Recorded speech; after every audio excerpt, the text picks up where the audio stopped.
Attention à tous, aujourd'hui je vais vous partager un petit secret. À l'avenir, vous n'aurez plus besoin d'acheter du vinaigre de riz à l'extérieur, car nous pouvons le faire à la maison. En plus, il n'y a aucun additif et la méthode ainsi que les ingrédients sont très simples.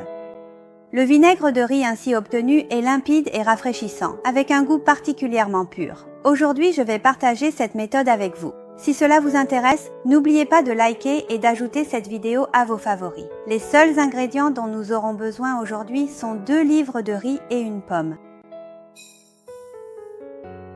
Ajoutez un peu d'eau claire au riz, puis commencez par bien laver le riz. N'oubliez pas, lorsque nous lavons le riz, il faut absolument le rincer plusieurs fois à l'eau claire. Il faut continuer à laver le riz jusqu'à ce que l'eau soit complètement claire. Ensuite, égouttez le riz. Nous allons d'abord le faire griller un peu. À ce stade, le riz contient encore pas mal d'humidité, alors faites-le revenir à feu doux en le remuant. Lorsque le riz dans la poêle est complètement sec, réduisez encore le feu et continuez à le faire griller doucement. N'oubliez pas, lorsque vous faites revenir le riz, il faut le remuer sans arrêt et surtout ne pas le laisser brûler. Si le riz brûle, le vinaigre de riz que vous obtiendrez n'aura pas un goût authentique et sa couleur ne sera pas belle non plus. Chers amis, je partage chaque jour des recettes simples et saines. Pourriez-vous me donner un petit cœur en guise d'encouragement? Merci beaucoup. Continuez à faire revenir le riz jusqu'à ce qu'il devienne doré et que vous sentiez une odeur grillée, comme montré dans la vidéo.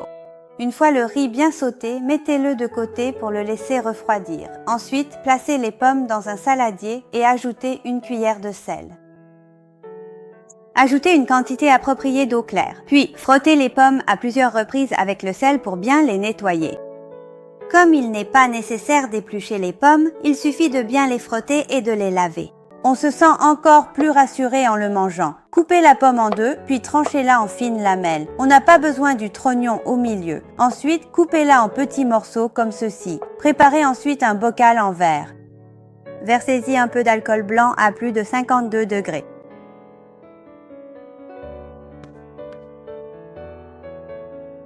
Secouez-le vigoureusement. Nous utilisons cet alcool blanc à haut degré pour désinfecter le bocal afin que le vinaigre de riz préparé ainsi ne se détériore pas facilement. Ensuite, versez l'alcool blanc. Ensuite, versez tout le riz refroidi dans le bocal en verre. Ajoutez également la pomme C, puis versez 100 g de sucre blanc. Le ratio entre le riz et le sucre blanc est de 10 pour 1. Lorsque nous préparons du vinaigre de riz, il est essentiel d'ajouter un peu de pomme. C'est l'étape la plus cruciale pour que le vinaigre de riz devienne acide, car la pomme contient de l'acide malique, ce qui permet au vinaigre de riz de fermenter plus rapidement. Ensuite, ajoutez de l'eau bouillie, refroidie. Remplissez jusqu'à environ 80% du bocal. Il faut laisser un espace suffisant.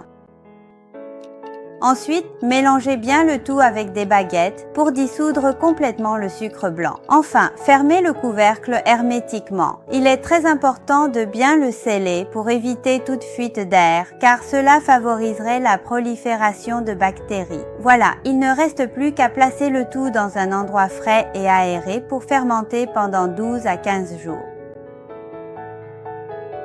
À ce stade, vous pouvez voir que la couleur du vinaigre de riz est claire et limpide, et son goût est très riche, avec une pointe de douceur qui accompagne l'acidité. Le vinaigre de riz préparé de cette façon peut être ajouté aussi bien lors de la cuisson des plats sautés que pour les salades froides. Une fois que vous aurez appris à faire votre propre vinaigre de riz à la maison, vous n'aurez plus jamais besoin d'en acheter à l'extérieur. Voilà, c'est tout pour aujourd'hui. Si vous avez aimé, ajoutez cette vidéo à vos favoris pour pouvoir me retrouver facilement plus tard. Merci beaucoup.